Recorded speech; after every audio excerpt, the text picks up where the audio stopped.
we discuss with them like a lot of the elements of being a cyclist, being a triathlete, being a mountain biker.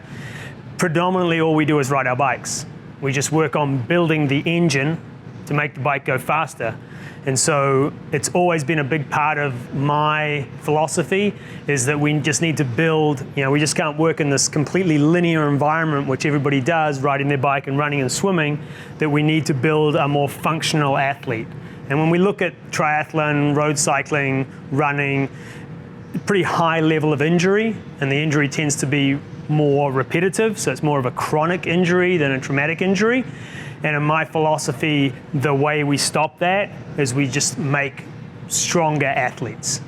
And my catchphrase is weak things break easy. So when you make yourself stronger, you actually are more resilient to the load of training, and you'll work well within your capacity. And when we work within our capacity, we're fine. If you take a door and open and close the door and slam it every time and it hits the end of the hinges every time, pretty soon the door is going to fall off the wall. If we can work within the normal range, we're going to be good. So that's partly about what strength training is about. And most people, when we think about strength training, we think about, yoked up guys down on Venice Beach, or the guys at the gym who, do that, whatever that mating call is, back with the racks. But strength for me, when I think about strength, what I see is gymnasts, martial artists, dancers, people who have incredible power, incredible range of motion. And it's not about how much weight you move per se, it's about how much weight you move relative to your body size and body weight. So if we look at the animal kingdom, elephants are strong, but ants are actually stronger. So if we look at power to weight, ants can lift way more than elephants can. And certainly in our world, the endurance sport world, cyclists, triathletes, runners, it's a power to weight sport. So, you can be big, but you've got to be strong. If you're small and you're really strong, you have a huge advantage because we're dealing with power to weight.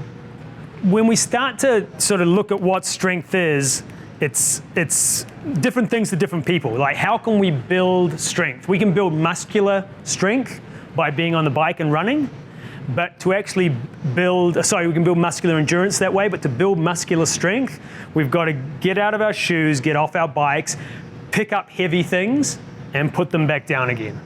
And that's the pure element to making strength, because strength is about not making large muscles because we don't want to increase our size, because typically when we increase the size of a muscle, we're actually increasing the muscle's capacity to carry water, and water represents a large percentage of our body weight.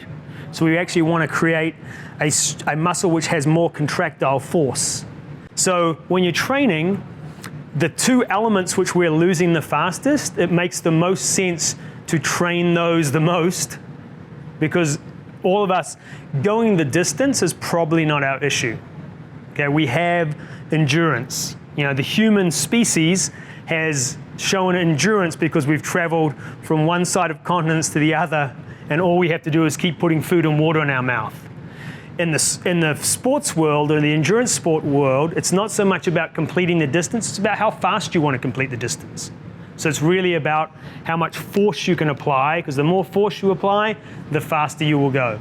So when you're talking about building muscle, you can go to any gym or go to talk to any bodybuilder and they'll tell you, how do you get big? You lift a moderate weight, you lift it with a rep schema of somewhere around 8 to 12 reps, with a very short rest between each set, and you just do lots of sets. And that will actually get you really big. But we don't want to do that. We don't want to increase our size. The way we create force is we lift a pretty heavy weight, but we lift it for a small number of reps. So we go more maximal based efforts. Now the danger with that is everything's got to be done, when we increase the weight, we increase the risk. So part of strength training for endurance sports is where's our risk reward and the exercises we're choosing. And also we're attracted to endurance sports because we actually want to be out there riding a bike or running or swimming. And so the strength aspect of it, it's a vital part of our training, but we need to fit it in around the other things we really like to do. And so the goal is to create a training program where you can get maximal return, reduce your risk as much as you can, and really get the benefits of it. And certainly aging, the benefits are huge. One of the major benefits of increasing muscle strength is when we increase muscle strength, we increase what's called mitochondria. Those are the energy system within our cells. Mitochondria burn energy faster than anything else, and so you'll burn through your calories way quicker than you will. So if you're ever trying to lose weight, it's very difficult to lose weight without putting on muscular strength or creating muscular strength. Muscular endurance actually just makes you hungrier, so you end up actually eating more. And we all sort of see that. You have people who put on huge amounts of miles and their body weight doesn't seem to shift, and we may have experienced that. That's because, you know, the longer you go, you just want to eat more food. When you're actually doing strength, it fatigues you, and if you eat in the right way, you can actually refuel and build the muscle, you know, in a really economic way, so that you're getting the benefits of both strength and the increased mitochondrial activity. The other thing that strength gives you is resilience. When you're strong, you just won't break as easy. When we're talking about operational capacity, what we're talking about is, if this is your maximal capacity and this is your minimal capacity, from a strength standpoint, if we can operate, you know, in this area here, we're probably never going to get injured because we're never pushing near our maximal level. The difference with when we talk about aerobic capacity, when we want to build our aerobic engine, if this is our maximal aerobic engine, the closer we can work to our aerobic maximum, the better off we are, the better athlete you'll be. So unfortunately, people use heart rate a lot when they're talking about training from the aerobic standpoint, and it's like percentages of heart rate, and you've got to stay your heart rate, the closer you can work to your maximum heart rate, the better off you are. Basically, the more efficient you are, because you're utilizing all your capacity. With strength, we always want to keep this reserve capacity, because this is where the injuries happen, when we overload things and we overload them repetitively. So when we think about the elements of our body, I break it down to 3 key areas. So we basically need to have a strong core, we need to have strong legs, and we need to have strong and stable shoulders. So that's sort of one end of the body to the other, 3 distinct areas. And you know, you can YouTube, you can go on social media, there's a million exercises out there, and that sort of becomes part of the issue for people trying to get stronger, go into a gym. You walk into a gym and there's like, you know, 500 pieces of equipment, and some of them you recognize, some of them you don't. Like, what's that for? Unfortunately, the strength industry has sort of got stuck in the 70s when they developed these sectorized machines where you could sit down and work one particular muscle. And from an aesthetic standpoint, that works. You can build big legs, you can build, you know, big biceps, you can build a big chest. But how a muscle looks and how a muscle functions are 2 completely different things. We live in the world of functionality. We want to, you know, just be as functional as we possibly can, because when we're functional, we're less likely to get, when we're fully functional, we're less likely to get injured. So there's a big difference when you look at, you know, this is how you get a 6-pack ab. You know, if you're a figures model or you're a bodybuilder, sure, we get that. That's purely aesthetics, but the functional level of those people isn't, you know, very high. And also, we don't want to confuse size with strength. Lots of people who have got really big muscles aren't very strong. So, you know, there's certainly, we look in the combat sport worlds, you don't want to get punched by a, you know, 145-pound boxer. He's very small, but he will do a lot of damage to you. I'm not sure which one will be worse, a heavyweight or a lightweight hitting me, because they're both going to cause a huge amount of damage. So we've got to look at how we approach our strength training, and the use of strength for us in, say, cycling is being able to close the gap. How quickly can you close the gap?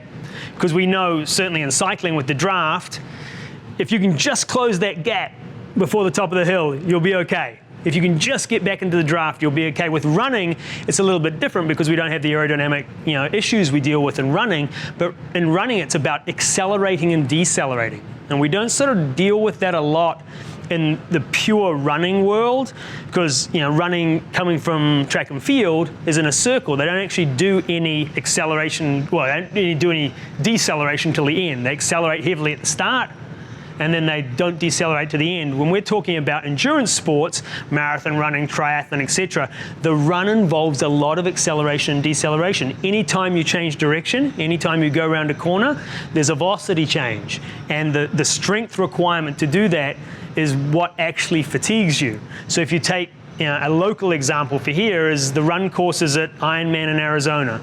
Both the 70.3 and the full distance course, there's a lot of change of direction. So you've got even the Las Vegas Marathon on the Strip. You've got a lot of change of direction going down back streets, and you're constantly changing your velocity. And when we've done this, we've looked at GPS data from runners, and you can actually see these. You think you're running a constant pace, but when you actually analyze it, there's a lot of stress. So the stronger you are, the more you can absorb that load, which is being placed on you every time you speed up and slow down.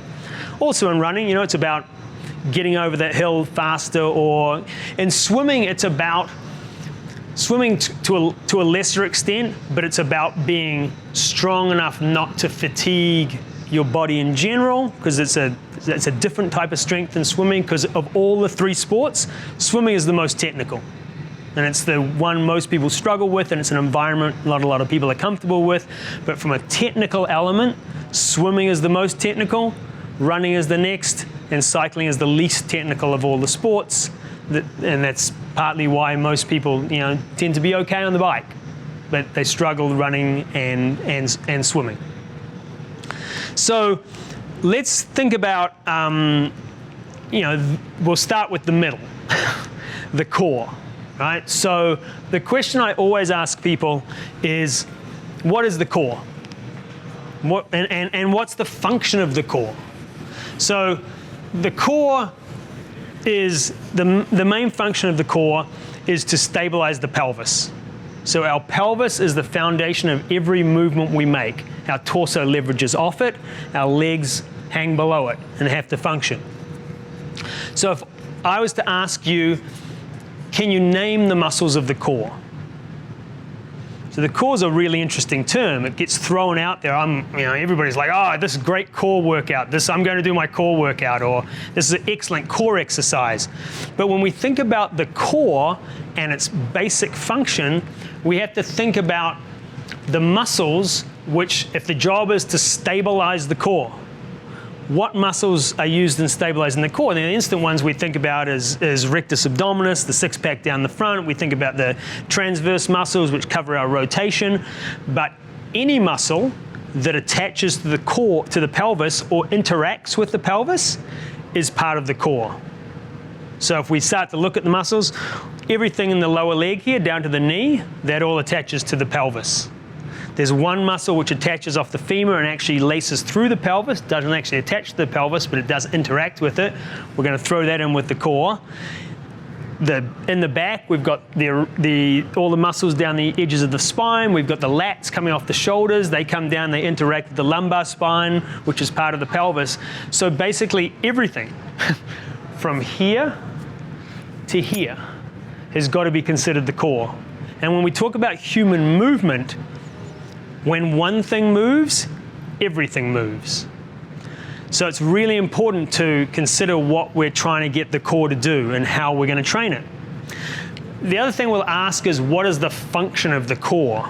Beyond stabilizing the pelvis, the cores and all the muscles surrounding the pelvis, their job is anti-flexion, anti-extension, and anti-rotation.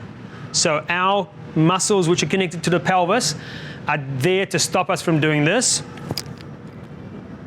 and stop us from doing this, and stop us from doing this. Because every time our body wants to come back to its neutral stance, this is where we are at our strongest. We're at our most stable when we're neutral and everything's set square. So that raises the question about how you train muscles to be in this position. Because there's nowhere in a muscle where the memory is held. There's no such thing as muscle memory. Muscles are just muscles. They're contractile, they're like little ropes, and there's actin and myosin, and they grip onto each other and contract. Then they loosen.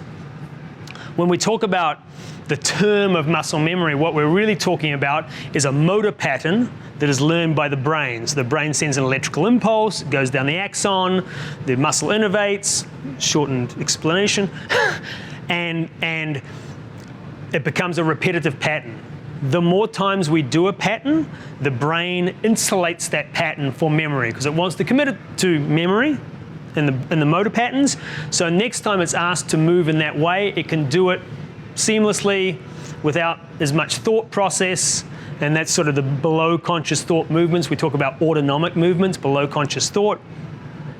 And the brain is doing something called myelination, so it's insulating those motor patterns. So every time it insulates the motor pattern, it locks that motor pattern in. And when you've done a movement a lot of times, that pattern is locked in, and that's why it's very difficult to correct people's mechanics, their motor mechanics, because it's like taking a sled to the top of a snowy hill and letting it go once and it lays tracks down. If you take it back to the top to the same spot and let it go again, that sled's going to go straight into the same tracks. So one of the things we have to be aware of is when we're training muscles, and especially movement, that if we want to change a bad movement pattern, we actually have to create a new good movement pattern. And that's one of the elements. And certainly in cycling, swimming and running, because they're high repetition sports, we inlay these patterns which become difficult to overcome. Because a lot of the time we go out and we train the engine, we don't train the mechanics. So I would say 95% of this population spend 99% of their time biking, running, or swimming just training the engine. But the mechanics of it become a very important part, and how the body, how the brain tells the muscles to move. One of my great mentors talks about, the brain needs to tell the right muscle to move the right joint at the right time. It's a pretty complex thing which has to happen. So let's think about the core. If we are thinking about how do we train the core to be stable, and we want it to be stable in this very neutral position, we don't want to tell the brain that it's okay to flop forward or bend backwards or rotate off. So if we look at crunches, anything where we're flexing the shoulders, if you move your shoulders towards your knees enough times, they will get there and they will stay there. And so as we start to build these muscles in the front, the muscles contract. And anything through the front of the body will actually shorten the front line of the body and lengthen the long line of the body. And you can see that if you walk around people who are into the aesthetics line, they find it very difficult to straighten their spine and get their spine upright. So when we're talking about bang for bucks, there's the one exercise which is the basic for creating a stable core is planks. Now the interesting thing with planks is it's also the concept of how the core works in that environment has also been a little bit misunderstood, because people go, YouTube it, world's longest plank. I don't know what it is right now. I saw something the other day and it was something ridiculous. It was something crazy, and I was like, really? So that's not how the core works. The core is what we call, so anything around that pelvis is what we call a reflexive muscle group. So it works in a reflexive manner. So the basis is if I'm standing here and somebody pushes me, my instant reaction is to come back to neutral. That's the reflexive element. So it's not to hold myself there and not move, because when we talk about movement, we have a spectrum of movement as well, where we talk at one end of the spectrum, we have stability, and being ultimately stable is not moving. So concrete blocks are very stable.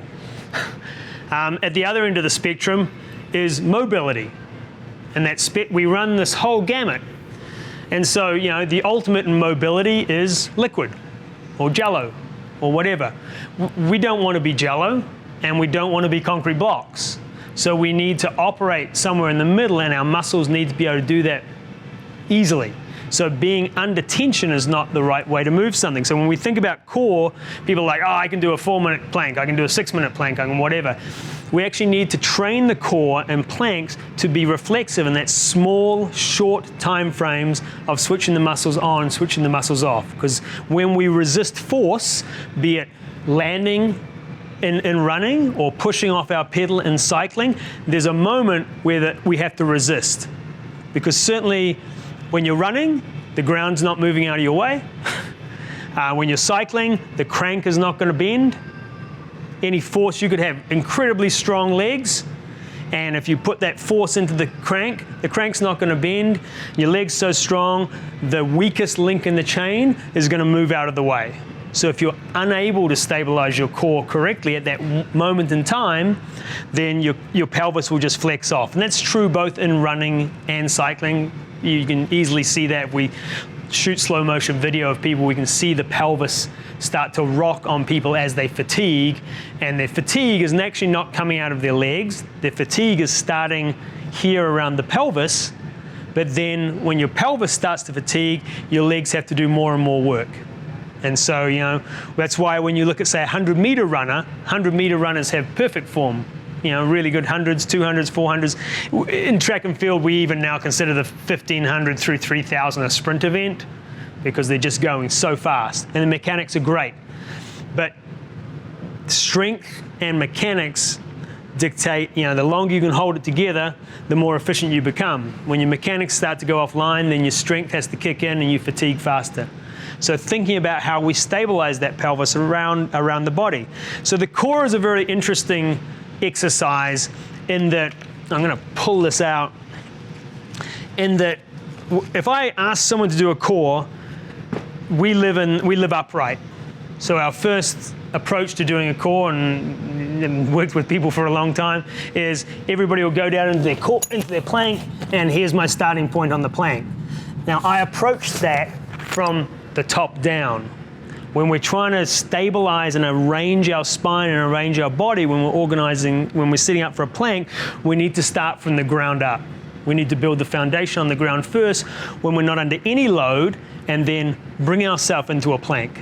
So the easiest way to bring ourselves into a plank is to actually position your body so we can actually push force back into our toes, so we can create tension down the back line through our glutes and through our hamstrings, and get our elbows in under our shoulders, and then all we need to do is squeeze our butt and come up and hold ourselves in the position.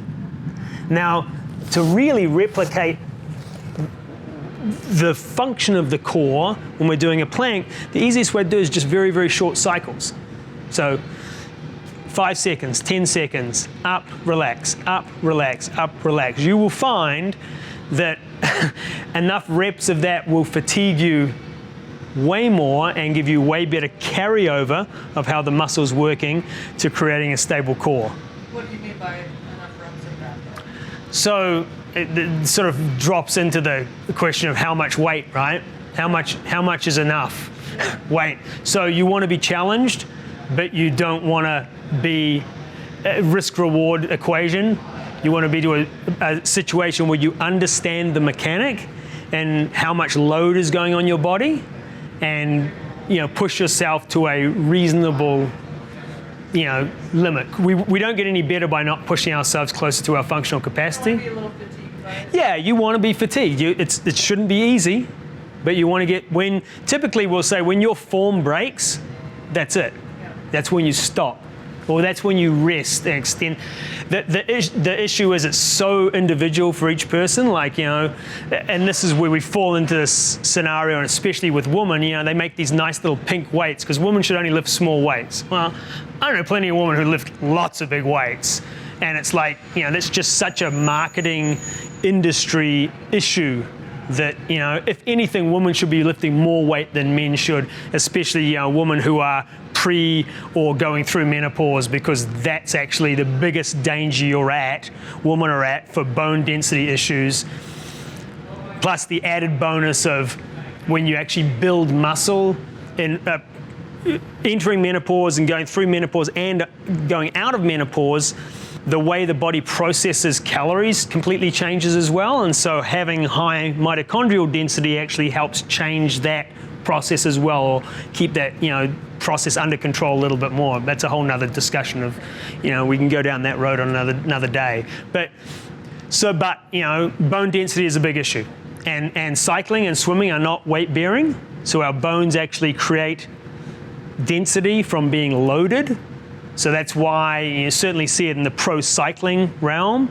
These guys are 6'1", 6'2", 6'3", 150 pounds, 148 pounds, 140 pounds. If they fall over, they break. Because they spend so much time on a bike, their bone density is shot. And so when they hit the deck, and you see it mainly with the climbers or the GC riders, when you see one of the big sprinters hit the deck, he bounces off and gets back up on his bike. That's because the sprinters spend a lot of time in the gym lifting a lot of heavy weight. That's how they become so strong to be able to put out. And just in the realms of, how much things have changed just in the cycling world. 5 years ago, you could put out probably, I'll talk in watts per kilo because that's the measurements we use. Say 18 watts per kilo to win a Pro Tour sprint. It'd be like, 5 guys who'd be putting out that. 5 years later, you've now got to be putting out in excess of 22 watts per kilo to actually win a Pro Tour sprint. So if we just talk about pure watts, and I don't like to do that because watts are a weight-based relationship, we're talking about power on the bike, but that's the difference between putting out like 1,500 watts in a sprint sustained for 15, 20 seconds would have won you a sprint. Now, unless you're north of 1,800 watts, you are not even going to be close to the line. There's going to be guys ahead of you. So, and that's purely because they shifted the way they train. They've just increased their loading, but the added benefit of it makes them more resilient. They just don't, when they crash, they don't fall over. So, sorry, back to your question. So you're challenged, but you're not putting yourself at risk of injury. And the interesting thing, so as a coach, and I'll put that back to someone as a trainer. As a coach, I don't feel your pain, right? So you are the best judge of what you're doing, and understanding your body and how it works is really the most critical tool or skill that you can acquire, because we need to push ourselves to adapt. That's the human mechanism, right? Unless we push ourselves, and the body has a built-in supercompensation mechanism. It prepares for the same amount of load by making itself better. That's the way it works. So it just depends. Sorry, Bruce. So how do you figure out how much workout you put in while you're still doing your running, swimming, biking? So that's the balancing point, right? The goal is to create a workout which is fast enough so it doesn't take up a lot of time, because we're all time crunched, right? So there's a great book out there called The Time Crunch Cyclist, but I just been too busy to read it. But we want, with any training program, so the best training program in the world executed sporadically is not going to get you results. A little bit of work done on a very consistent basis is actually going to get you a pretty good payback. And that's where I'd approach it from the strength training standpoint.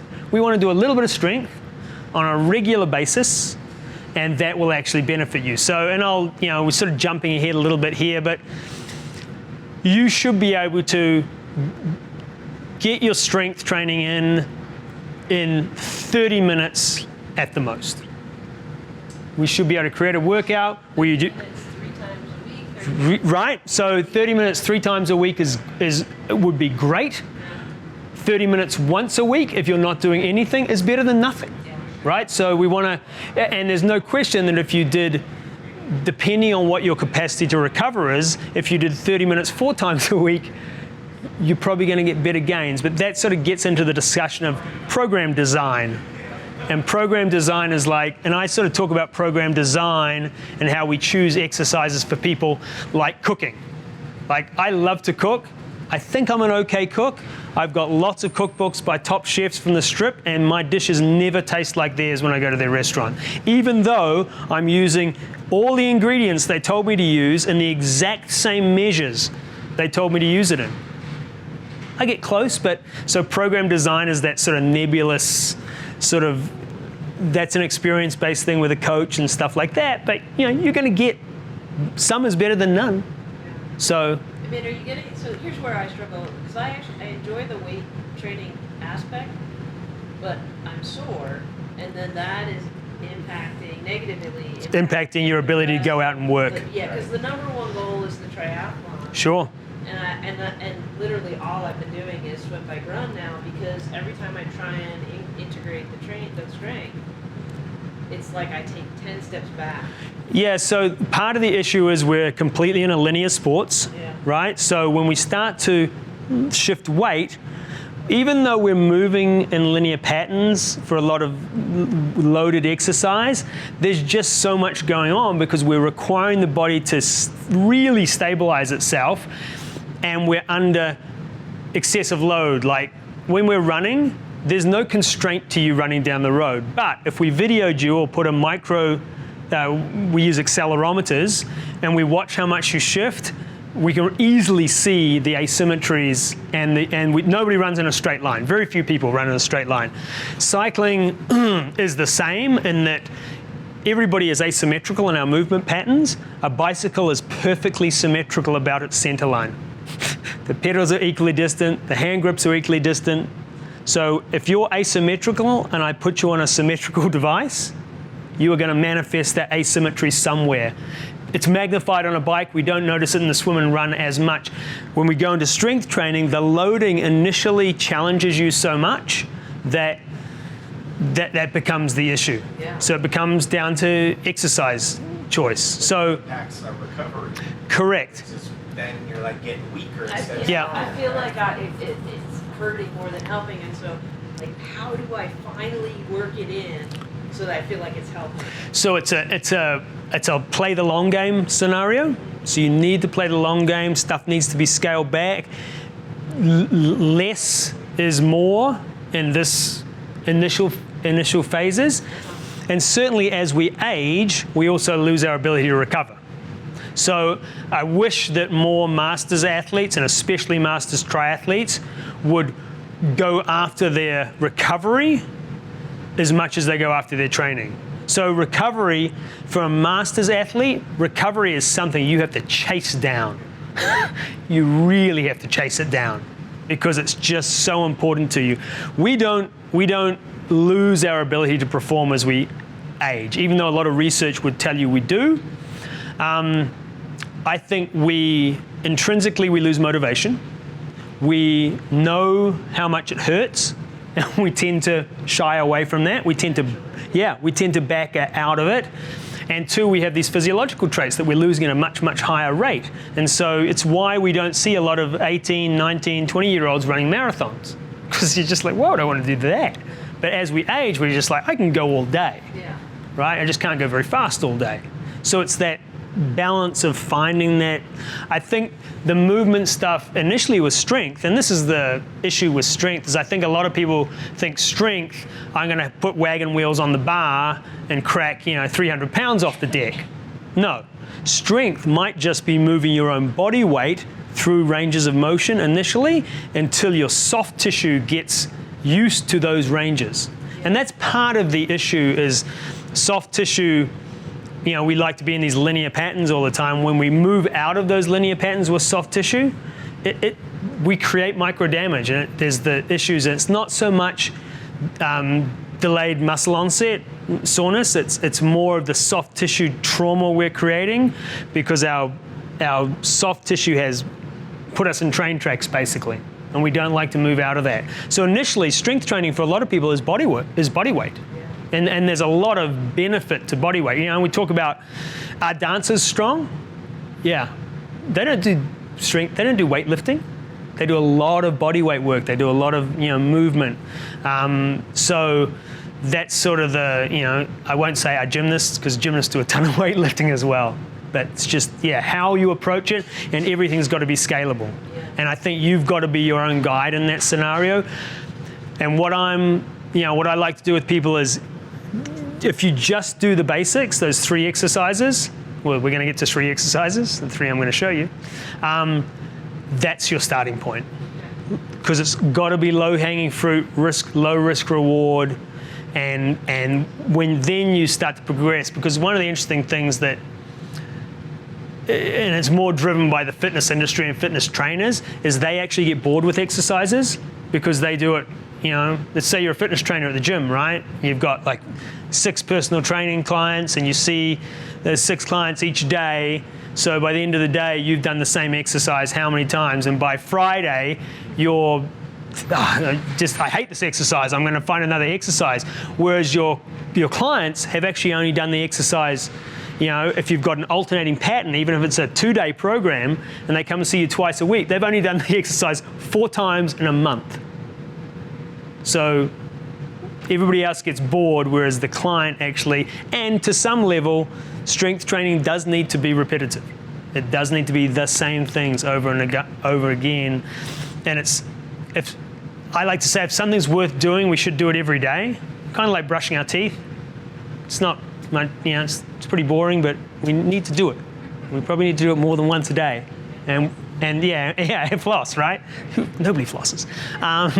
But, so it's that process of how do you, what goes into the mix in the end and how you put it all together. Does that answer the? It does, but sometimes I'm my own worst guide because it's like. Correct. I'm trying to cram for the exam. Correct. It's like, yep. I am going to start strength training and it's going to be potent. Right. And that's what it can't be. Right. What it should be to be potent is not what my brain is telling me to do. Yeah, and we've confused more with being good for us, right? And that's the problem with training, right?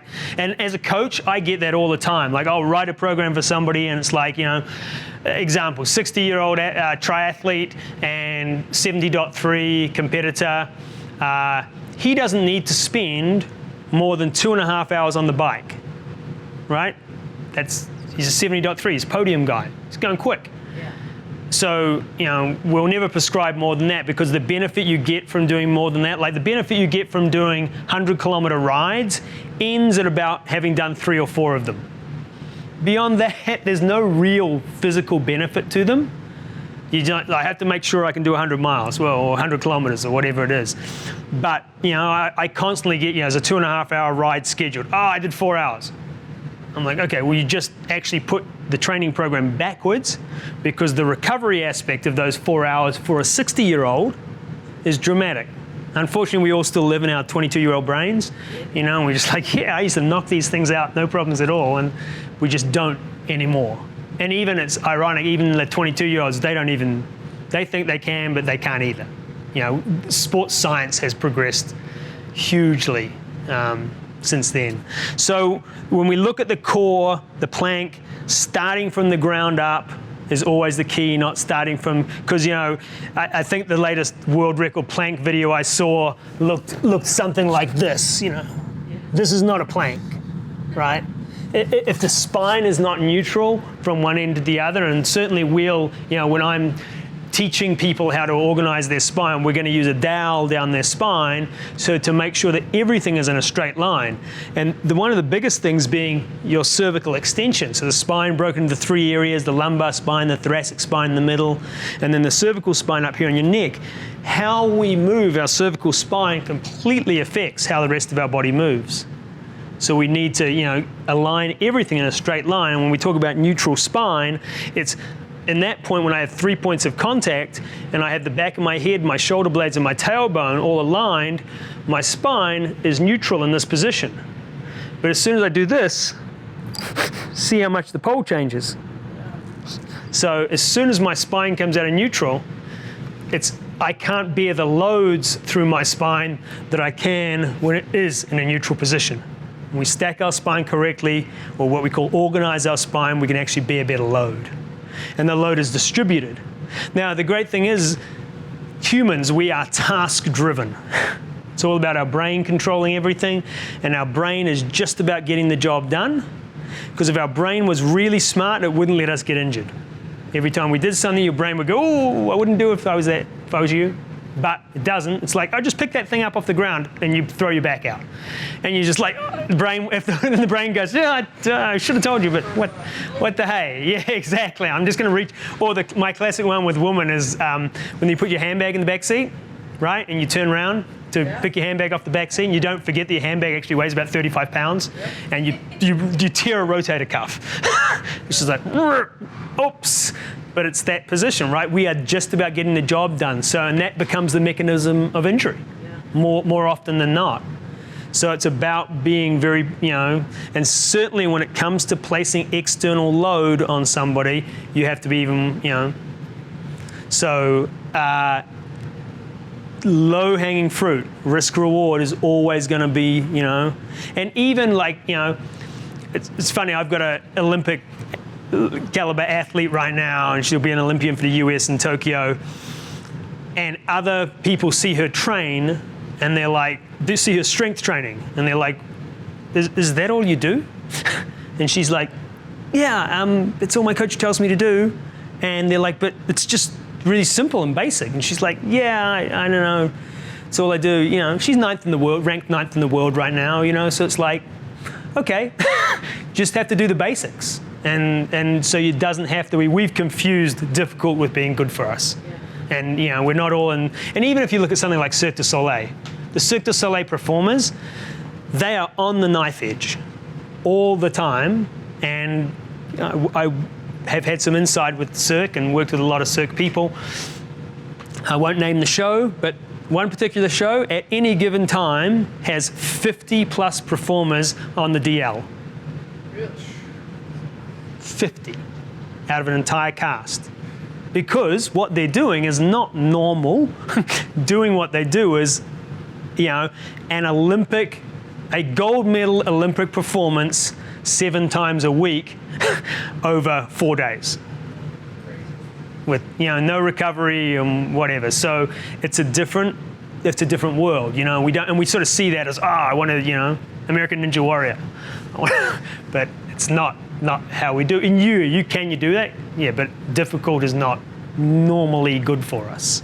So it's like we all are willing to work hard, we're all disciplined, we've got all of those aspects down, and we want to do it smart and efficiently and get stronger without hurting ourselves, right? Right. Yeah. That's the goal, right? And little and often is going to be the formula. Consistency, just doing a little bit consistently, and we all make that resolution. Oh, yeah, I'm going to get back in the gym this week, and I'm going to crush it. But we know that doesn't work, and it's sort of the definition of, what you should say to yourself, why did I do that? Yeah. It's because our brain is driven in that manner. So it's a real interesting. So when we're looking at from a core standpoint. Planks, and more planks. You don't even really need to progress your plank beyond a short time frame plank, 5 seconds, 10 seconds at a time. The one progression I will give you, and you'll understand this if you go home and try it, is if we think about how the core is activating, we want to counter that rotational aspect, right? So one of the great things you can do to introduce a rotational aspect to your core plank is literally just lifting one foot off the ground. So in this position, I'm just going to come up into my core and I'm nice and stable, and there's a huge loading. And if we look at what's called EMG, which is the electrical activity in our muscles, this has 10 times higher activity than doing a crunch. The muscles are working that much harder. If I want to add a rotational aspect to it, all I do is lift one leg off the ground. And all of a sudden I have a massive rotational aspect, and it goes down, and the other leg comes up, and it goes down, and the other leg comes up. Just really quick like that? Yeah, just quick 5-second rotations, because that's the nature of how our body has to work. It has to stabilize for very short periods of time, and then it has to relax. So a really great example. So everybody just stand up here. It's a really great example of stabilization of the core. So right now, you can fill your diaphragm by taking a nice deep breath, and you can just fill your diaphragm up and you're getting lots of air. Now let all that air out. Now tense your stomach muscles and keep breathing. right? It doesn't stop you from breathing, but it severely limits the way you breathe. And that's what's called, you can sit back down again, that's all the interaction we need. That's what we call the postural or the phasic implications of a muscle. So we have evolved to stand upright, and our brain, being task-driven, wants to keep us upright at all cost. And the great illustration of that is if I'm moving over uneven ground and I lose my balance, first thing I do is everything just locks up and I'm stable, and the brain's like, crisis averted, we'll start moving again. But that's the brain's mechanism. It doesn't want us to fall over. So, we've evolved that way. So a muscle can have both a postural and a phasic implication. So it can be used to keep us upright, which is the postural implication. The phasic implication is a switching on and off. So it's activating the muscle, relaxing the muscle. And that's usually associated with locomotion, thus moving forward, or expansion, contraction of our diaphragm. Now, the illustration I just gave you was around our diaphragm, there's give or take 20 different muscles surrounding the diaphragm used in expansion and contraction of the diaphragm every time we breathe. 18 of those muscles have a highly postural implication as well. So at an autonomic level, your brain will prioritize keeping you upright over moving you. So if we think about that from being on a bike, your brain will let you assume a position on the bike which keeps you in position, but it just dials down your breathing. You don't notice it so much because it's not binary, it's not on or off. Shifts the volume knob. And so you can still breathe, but it limits your capacity. And when you limit the amount you can breathe, you limit the amount of oxygen you can get to your muscles, which limits your performance. So in all these situations, we want to be in an environment where we can breathe. We know that we can brace out by tensing all our muscles, but there's a cost, there's a physiological cost to that bracing. And you talk about when guys are like Olympic lifters and stuff like that, you see them brace out. But all they've got to do is get the weight above their head and hold it there for 3 seconds. Then they get to relax again. It's not like being a runner or being a cyclist where you've got to be out there for extended periods of time, having everything work and having your breathing system working at maximal capacity or maximal efficiency is probably a better way to do it. So striking that balance between the phasic and the postural implication of the muscles is vitally important. Does that make sense? A little bit of physiology thrown in there, which a lot of people don't understand, or a lot of people overlook, let's call it that way. So core, a little bit of activation, relaxation, activation, relaxation. That's actually going to help train the core very, very well and train it to be in this stable position.